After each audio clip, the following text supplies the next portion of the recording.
फर्जी मुकदमे लिखे जा रहे हैं, फर्जी तरीके से कार्रवाई की जा रही है। जो निर्दोष है उसको फंसा दिया जा रहा है, जो दोषी है उसको छोड़ दिया जा रहा है। क्यों? हमने अभी तक किसी अपराधी को टिकट नहीं दिया। कोई बता दे कि हमने इस अपराधी को टिकट दिया। एक एनसीआर नहीं दर्ज होता। जिन लोगों ने अपराधियों को पालने के खोजने का काम किया है, उन लोगों को ज्यादा चिंता है कि अपराधियों को कार्रवाई की। सुहेल भारतीय समाज पार्टी अपराधियों के साथ काम नहीं करती। तो नगर आयुक्त और नगर के जो महापौर है या चेयरमैन है, ये मिल करके इतना भ्रष्टाचार का जाल बिछा चुके हैं कि जनता का बिना पैसे में कोई काम होने को नहीं। नमस्कार, हिंदी नेटवर्क देख रहे हैं आप और इस समय हम मौजूद हैं सुहेलदेव भारतीय समाज पार्टी के कार्यालय पर और हमारे साथ बातचीत करने के लिए मौजूद है अरुण राजभर जी, राष्ट्रीय प्रवक्ता हैं सुहेलदेव भारतीय समाज पार्टी से। सबसे पहले आपका बहुत स्वागत है हमारे चैनल। आपको भी बहुत बहुत धन्यवाद, आपके दर्शकों को भी बहुत बहुत धन्यवाद।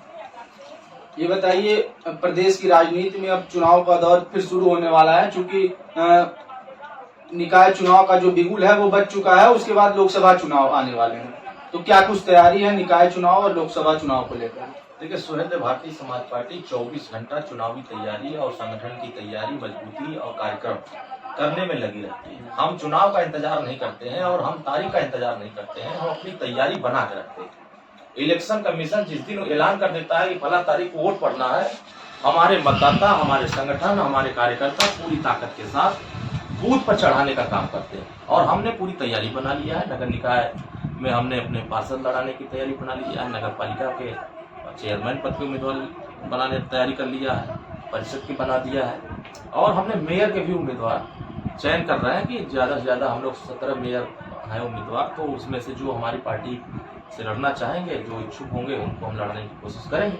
और प्रयास कर रहे हैं कि पूर्व में जैसे हमने लड़ाई लड़ी थी, पूर्व में हमारे जो परिणाम आए थे, साथ हमने चेयरमैन बनाया था, 100 से ज़्यादा हमने पार्षद तैयार किया था। तो इस बार कोशिश है कि इसका रिस्पांस और मजबूत किया जाए, क्योंकि कार्यकर्ताओं का जो एक माहौल बन रहा है, जो कार्यकर्ताओं का एक संघर्ष दिख रहा है, उत्साह जो दिख रहा है, लगता है कि एक अच्छा परिणाम उत्तर प्रदेश में नगर निकाय चुनाव हमको मिलेगा। तो बताइए, अकेले तैयारी है कि बीजेपी के साथ तैयारी करेंगे या फिर कोई अपना मोर्चा बनाकर लड़ेंगे गठबंधन के साथ? देखिए, सुहेलदेव भारतीय समाज पार्टी जनता के बीच में, और जनता जज, फैसला जनता को देना है, वोट भी जनता को देना है, और जनता ही नेता चुनती है। तो जब जनता ही नेता चुन रही है, वोट दे रही है, तो हम जनता के बीच में हैं। तो फिर जनता से गठबंधन अभी हम कर रहे हैं नगर निकाय चुनाव में। अब मजबूती से अभी हम अकेले दम पर लड़ने की कोशिश कर रहे हैं कि हमारे ये स्थानीय चुनाव है, लोकल मुद्दों पर चुनाव होंगे, चाहे वो सीवर की समस्या हो, चाहे शुद्ध पानी की समस्या हो, चाहे कचरों की ढेर की समस्या हो, और चाहे पार्किंग की समस्या हो, और चाहे जाम की समस्या हो, चाहे बारिश में पानी ढेर होने की समस्या हो। तो जो लोकल बुनियादी है, हमारी जो पार्टी का मुख्य उद्देश्य यही है कि नगर निकाय चुनाव में हम पारदर्शिता के साथ हम उनको निःशुल्क बिजली की बात कर रहे हैं। हम उनको जो स्कूल में अच्छे व्यवस्थाएं नहीं उपलब्ध हो पा रही हैं, स्मार्ट स्कूल बनाने की हम प्रयास कर रहे हैं कि हमको मतदान होगा, हमारा पार्टी सदस्य जीतेगा, तो हम बिना पैसे में हम उनको पढ़ाने का और अच्छी स्कूल व्यवस्था करने का हम इंतजाम करेंगे। हम वहाँ उनको शुद्ध पेयजल की व्यवस्था कराएंगे, और हम उनको बिना पैसे, भ्रष्टाचार इस समय नगर निगमों में आप देखेंगे तो नगर आयुक्त और नगर के जो महापौर है या चेयरमैन है, ये मिल करके इतना भ्रष्टाचार का जाल बिछा चुके हैं कि जनता का बिना पैसे में कोई काम होने को नहीं है। चाहे वो आप प्रमाण पत्र बनवाने, मृत्यु प्रमाण पत्र बनवाने जाइए, तब भी वही हालत है। अभी देखा गया, कोरोना का समय था पूर्व में, तो जितने घाट थे जहां लोगों को लाशें जलाई जाती हैं, लकड़ियां नहीं थी, लाशों को रखने की जगह नहीं थी।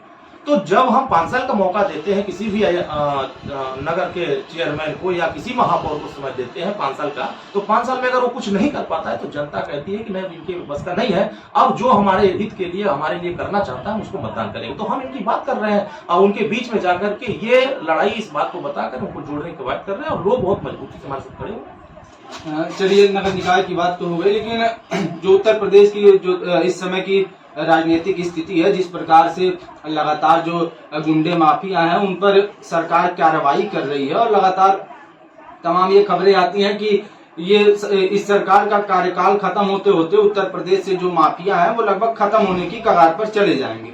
इस पर आप क्या कहेंगे? देखिए, ये तो सही बात है कि सरकार प्रयास कर रही है कि माफियाओं के ऊपर कार्रवाई हो, माफियाओं पर अंकुश हो, माफियाओं के का मनोबल न बढ़े, माफियाओं को के साथ जो गरीबों के साथ अन्याय करते हैं उनके साथ न्याय हो, तो प्रयास चल रहा है। लेकिन जिन लोगों ने अपराधियों को पालने के पोसने का काम किया है, उन लोगों को ज्यादा चिंता है कि अपराधियों पर कार्रवाई क्यों हो रही है।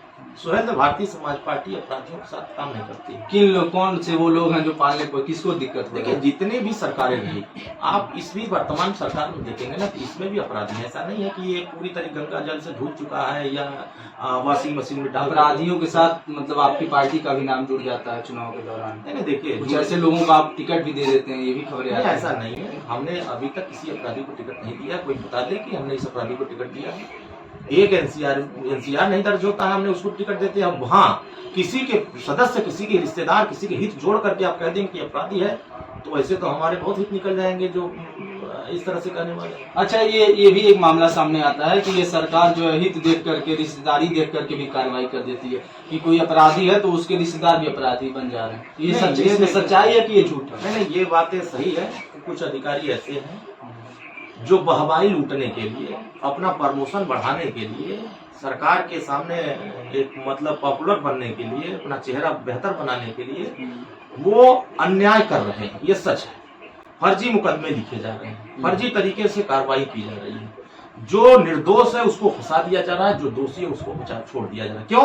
क्योंकि माल ले लिया जा रहा है। और बड़े अधिकारी से लेके निचले स्तर के अधिकारी पैसा ले रहे हैं, और जिसको अपराधी नहीं जनता मान रही उसको अपराधी बना दे रहे हैं। तो आप समझ सकते हैं कि हम नेता हैं, जनता के बीच में जाएंगे, धरना प्रदर्शन किसी बात को लेकर होगा। अभी हमारे यहाँ देवरिया में लॉकडाउन में एक राजभर की हत्या हो गई, मार दिया गया। हमारे कार्यकर्ताओं ने धरना प्रदर्शन किया, आंदोलन किया, मुकदमा लिख दिया गया 5 लोगों के ऊपर। अब क्या करें, हम जनता के साथ खड़े हो रहे हैं तो मुकदमा लिखा जाएगा। तो ये है कि आप न्याय दिलाने के लिए लड़ेंगे तब भी मुकदमा होगा, आप बोलेंगे भी नहीं तब भी मुकदमा लिखा जाएगा। तो ये प्रक्रिया है। नेता है तो उसके ऊपर आरोप प्रत्यारोप लगते रहते हैं। लेकिन हाँ, सुहेल, भारतीय समाज पार्टी हमेशा से न्याय, सामाजिक परिवर्तन, सामाजिक न्याय के लिए, सब किसी भी वर्ग के साथ अन्याय होता है वहां खड़े होते हैं। और पूरे देश में ये सच है कि जाति देख करके अपराधियों पर कार्रवाई होती है। ये सच है, इसको कोई झुटलाया नहीं। ये भी तो कहा जाता है कि अपराधी की कोई जाति नहीं होती है, तो जाति देखकर कैसे हो रही है ना। हम कह रहे हैं कि सरकार कही रही ना, यह सरकार कही रही कि हम टॉप 10 अपराधियों की सूची जारी करेंगे। जारी किया, जारी कर दे तो बता दे कि कौन टॉप 10 सूची में है। आप लुकआउट नोटिस जारी कर दीजिए, अपराधी को नहीं पकड़ सकते। क्यों? क्यों? कहीं सरकार के कुछ नुमाइंदे लोगों के, अधिकारी लोगों के फेरा में वो पड़ा हुआ, इसलिए वहाँ कार्रवाई न, वहाँ गिरफ्तारी नहीं हो सकती। लेकिन अभी कोई गरीब, कोई दूसरे वर्ग का हो, फट से दौड़ा के धर लेंगे, मार के लौटा देंगे, कहीं चलो अंदर। तो न्याय हो तो सबके साथ। सुहेल, भारतीय समाज पार्टी एक पक्षी बात नहीं करती, चाहे उस दूसरे सरकार हो, चाहे वर्तमान सरकार हो, किसी भी सरकार की बात हो। आप कार्रवाई करिए तो एक समान कार्रवाई करिए, तो जनता को भी लगेगा कि नहीं, हाँ, इनके ऊपर कार्रवाई। अभी मैंने देखा एक तो अपराधी बड़ा जेल से छूट गया। कौन सा अपराधी? अरे वही बनारस के जेल में थे, बन बड़े जाता है। नाम बता दीजिए। हम तो नाम नहीं जानते। आप लोग तो अपनी बेबाकी के लिए जाने जाते हैं। सुहेलदेव पार्टी के कार्यकर्ता से लेकर राष्ट्रीय अध्यक्ष तक बेबाकी के लिए जाने जाते हैं, तो नाम बता दीजिए। मैं ये कह रहा हूँ ना कि अपराधियों की लिस्ट सरकार जारी करने के लिए कही, तो सरकार जारी करेगी तो हम बता देंगे कि इसमें उसका नाम छूट गया कि लिखा है। जारी करने वाले लोग अगर जारी कर देंगे तो क्या पता आने वाले समय में आप जिनकी बात कर रहे हो उन पर भी कार्रवाई हो जाएगी, क्योंकि लगातार सरकार तमाम अपराधियों के ऊपर कार्रवाई तो कर ही रही है ना। भाई, मुकदमा अगर लिखा गया है, अगर उन्होंने गलत किया है तो सरकार को कार्रवाई करना चाहिए। अगर कार्रवाई गलत नहीं किया है तो कार्रवाई नहीं होनी चाहिए। लेकिन यहाँ क्या है, आप गलत नहीं किए, कार्रवाई हो रही है। तो लोग बात अच्छा, आप देखिए कानपुर की घटनाएं उठा के देखिए, ब्राह्मण वर्ग के 2 लोग जल गए, मर गए, ठीक, कार्रवाई हुई, कितने लोग कार्रवाई हुई? कोई कार्रवाई नहीं हुई। आज बात खत्म हो गई। हमारे समाज में हमने देखा है कि फर्जी एनकाउंटर हो गया आजमगढ़ में, ले जाके कानपुर से उठा के आजमगढ़ में एनकाउंटर कर दिया। और यहाँ तक कि मानवाधिकार आयोग ने स्पष्ट कर दिया कि सरकार में अधिकारी, पुलिस फर्जी एनकाउंटर कर रहे हैं। आप बताइए, तो यह बात तो जब आयोग मान रहा है तो यह बात तो हम कह रहे हैं कि फर्जी हो रहा है, तो इनके साथ, जिनके साथ फर्जी हुआ है, जिन्होंने किया, उनके ऊपर कार्रवाई होनी चाहिए। लेकिन वो कहाँ था भैया। फिर भी ये सब बात आप लोग जनता को नहीं समझा पाते हैं। जनता चुन लेती है, कहती है कि नहीं बहुत अच्छी सरकार है, बुलडोजर चला रही है, अपराधियों पे कार्रवाई कर रही है, इनको फिर मौका देना चाहिए। खैर आखिरी सवाल ये, 2024 लोकसभा चुनाव को लेकर क्या तैयारी है? बीजेपी के साथ लड़ने की तैयारी है या फिर विपक्ष के साथ जाएंगे या फिर अपने दम पे चुनाव लड़ेंगे? देखिए, सबसे पहले दो बातें आपने कर दी। पहला बात हम कह देते हैं कि बीजेपी को लोग चुन ले रहे हैं, ठीक है। बीजेपी काम कर रही, कैसे? संगठन, प्रतिदिन उनका बैठक, संगठन, कार्यक्रम चल रहा है। और एक विपक्षी पार्टी है, वो सिर्फ ट्विटर पर और टीवी पर आकर के कह रहा है मैं बीजेपी को हराऊंगा। तो जो टीवी और ट्विटर पर आ गया है वो तो जनता में जा नहीं रहा। जो जनता में जा रहा है, जनता उनको वोट कर रही है। अब हम जैसे वो जा रहे हैं जनता में, अगर हम जनता में नहीं जाते तो हमारे 6 विधायक कैसे बनते बताइए? और हम जनता में नहीं जाते तो क्या सपा हमसे गठबंधन क्यों करती? इसका मतलब कि जनता का जनाधार सुहेलदेव भारतीय समाज पार्टी के साथ आ रहा, और जो लोग ट्विटर और टीवी पर आ गए हैं उनके साथ जनाधार खत्म हो रहा। तो आने वाले समयों में देखिए, पूर्व में बसपा की हालत देखिए, जो लोग जनता से अलग हुए, जो लोग कार्यकर्ताओं से दूरी बनाए और जो लोग 5 स्टार होटल में पहुंच गए, अब उसी व्यवस्था में रहने लगे हैं, उनका काम खत्म है। और जनता फिर क्या करेगी? मजबूर, 5 किलो राशन पर वोट मिल रहा है तो 5 किलो थमा रहे हैं, तो लीजिए वोट। तो जनता क्या तकलीफ है? जनता करे मेरा पेट भर रहा है और हमारे बच्चों को नौकरी मिले चाहे भाड़ में जाए, उससे हमसे क्या मतलब है? लेकिन कोई लड़ने वाला नहीं, हम लड़ रहे हैं तो बाकी लोग हम ही को कमजोर करने में लगे। तो हमारी लड़ाई साफ है भाई। हम आपके ऊपर भी तो यही आरोप लग जाता है कि आप एक जगह नहीं लड़ पाते हैं, तमाम जगह बदलते रहते हैं, साथी बदलते रहते हैं। इस कुर्सी पर हम बैठे हैं, इस कुर्सी पर हम बैठे हैं, जब भी आइएगा तो इस जगह अगर बदल जाए तो बताइए। ये 2 कुर्सी है, एक सपा की कुर्सी है, एक सुभाष का कुर्सी, ठीक। सपा वाला कह रहा है कि हम आपको न्याय नहीं देंगे, हम आपको भागीदारी नहीं देंगे, हम आपको हिस्सेदारी नहीं देंगे। तो हम कह रहे हैं भैया कुर्सी खाली कर दी, चले जाइए, चाहे तो पी लिया ना। किसको आप बैठाएंगे इस कुर्सी? तो अब उस कुर्सी पर जो हमको न्याय देने के लिए, हमारे समाज को भागीदारी देने के लिए बात करेगा, हम उसको कुर्सी बैठाएंगे। कोई ना कोई बैठेगा, ऐसा थोड़ा नहीं कुर्सियां खाली रहेगी। कुर्सियों की लड़ाई हो रही है और सब कुर्सियों के लिए मार कर रहे हैं। आने वाले 24 में देखिएगा ना, कुछ लोग यहाँ कुर्सी में बैठा रहे थे, यहाँ तो कह रहे नहीं यहाँ कुर्सी हमको पसंद नहीं आ रही है, बंगाल में जा रहे थे स्टूल पर बैठ जा रहे हैं।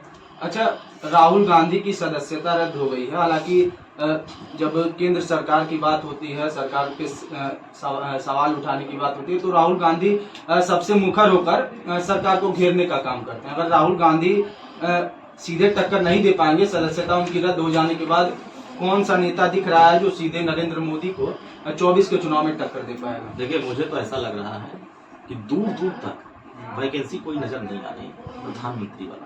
सच तो ये है, और लोग जुगाड़ बांध रहे हैं कि हमारा प्रधानमंत्री बन जाए। 80 लोकसभा सीट यहाँ आप लोग ने जुगाड़ में उसमें? अरे भैया, जनता में हम जा रहे हैं, सब जनता में जा रहे हैं अपने जुगाड़ बनाने के लिए। हम जा रहे हैं उसी जनता के बीच में। हम तो कह रहे हैं एक समान अनिवार्य फ्री शिक्षा पर हमको वोट चाहिए, ये दारू बंद करने के मुद्दे पर वोट चाहिए, हम बिजली के बिल माफी पर वोट चाहिए, किसानों की आय दोगुनी पर हमें वोट चाहिए, व्यापारियों को न्याय के मुद्दे पर वोट चाहिए, नौजवानों को रोजगार के मुद्दों पर वोट चाहिए, सामाजिक न्याय की रिपोर्ट लागू होने पर वोट चाहिए। हम तो इस मुद्दे पर जा रहे हैं, जनता हमको समर्थन दे रही है, हमको साथ दे रही है। तो हम जिन मुद्दों पर जा रहे हैं हमको बोलना। अब लोग जो लोग दूसरे दल के लोग हैं, देखिए उत्तर प्रदेश एक बहुत बड़ा राज्य है और इस राज्य में जितनी सीटें हैं, देश का प्रधानमंत्री उत्तर प्रदेश से चुना जाता है। 20% वोट दलित समाज का बसपा के साथ है, लेकिन कमरे में बैठे पड़े हैं। जो कमरे में बैठा पड़ा रहेगा, जनता उसके साथ क्यों जाएगी? अब बीजेपी मुसलमान का एक पसमानदा सम्मेलन करने जा रही है, कर रही है, उर्दू का किताब बांट रही है, क्या देखो हम तुम्हारे लिए समरसता आंदोलन चला रहे हैं, समरसता भाव पैदा कर रहे हैं। और दूसरे लोग क्या कर रहे हैं? काले बीजेपी को गरिया रहे हैं, बीजेपी को गरियाने से वोट मिलेगा। देश के प्रधानमंत्री जिस तरह का अपनी छवि लोगों के अंदर पहुंचा चुके हैं ना, उनसे मुकाबला करने के लिए सभी दलों को एकजुट होना पड़ेगा और एक कॉमन मिनिमम प्रोग्राम तैयार करना पड़ेगा और सबको त्याग करना पड़ेगा। जो त्याग नहीं करेगा तो ये सब गोलियां करके सब फिर भाजपा सरकार बना देगा। तो ये भाजपा की सरकार बनाने का योजना इस सब विपक्षी कर रहे हैं। तो इस समय सुहेलदेव भारतीय समाज पार्टी के योगदान आप देखिएगा कि हम जितनी ताकतवर हम बना रहे हैं अपने संगठन को, 9 अप्रैल को मैनपुरी में हम 1 लाख लोगों को जुटाने जा रहे हैं, 1 लाख लोगों को। और वही संदेश दिया जाएगा कि पश्चिम में जिन लोगों को घमंड है कि हमारे साथ लोग हैं, तो वहीं से बाजा बज जाएगा कि पश्चिम से लेकर पूरब तक सुहेलदेव भारतीय समाज पार्टी का डंका बजेगा। और जो लोग सुहेलदेव भारतीय समाज पार्टी को नजरअंदाज करेंगे, उसका बाजा हम लोग बजा करके वापस लौटा देंगे कि जाओ, अब यहाँ तुम्हारा कोई स्थान नहीं। तो जैसे सब बसपा खत्म हो गई, 1 सीट पाई, 2 सीट कांग्रेस पाई, तो ये दोनों पार्टी तो हम पीछे कर दिए हैं। अब बची है सपा। सपा पूर्व में 47 पर रही, तो हमसे आई दोस्ती की तो 111 पहुंच गई। तो अब वो 111 से लोकसभा चुनाव में अभी 5 सीट जीती थी, तो उसमें से 2 चली गई, 3 थी, तो 3 में 2 मिला टौरिया रहे हैं, कोनो बसपा की तरफ जा रहे हैं तो कोनो भाजपा की तरफ जा रहे हैं। है सच्चाई है। अब बचा एक आदमी है, वह टिमटिमाया अकेला, अब वो एक बारी चुनाव हार जाएंगे तो सब साफ हो जाएंगे, उससे बड़ी पार्टियां बन के आ जाएंगे, तो हमारी सीट ज्यादा आ जाएगी। तो हम दूसरे नंबर की पार्टी बनने के लिए हम उत्तर प्रदेश में काम कर रहे हैं, और हमें जनता वोट देगी और हम जनता के लिए काम करेंगे। न्याय के संघर्ष के लिए रास्ते पर हमारे नेता ने जितनी लड़ाई लड़ी है, अति पिछड़ों का न्याय के लिए, उनके वर्गों को न्याय दिलाने के लिए किसी ने सबसे बड़ा योगदान और त्याग किया है, तो हमारे नेता माननीय विकास हैं। और उन्हीं को लोग याद कर रहे हैं कि इस हिंदुस्तान में एक ही नेता है जो हमारी बात कर रहे हैं, हमको उनका साथ देना है, वो लोग दे रहे हैं। चलिए, हमसे बात करने के लिए धन्यवाद। तो हम हमारे साथ बातचीत करने के लिए अरुण राजभर जी थे। इन्होंने तमाम मुद्दों पर हमसे बात की और बड़े बेबाकी से अपनी राय को हमारे समक्ष रखा, और ऐसी ही तमाम अन्य खबरों के लिए हमारे साथ बने रहें और देखते रहें हिंदी नेटवर्क। धन्यवाद।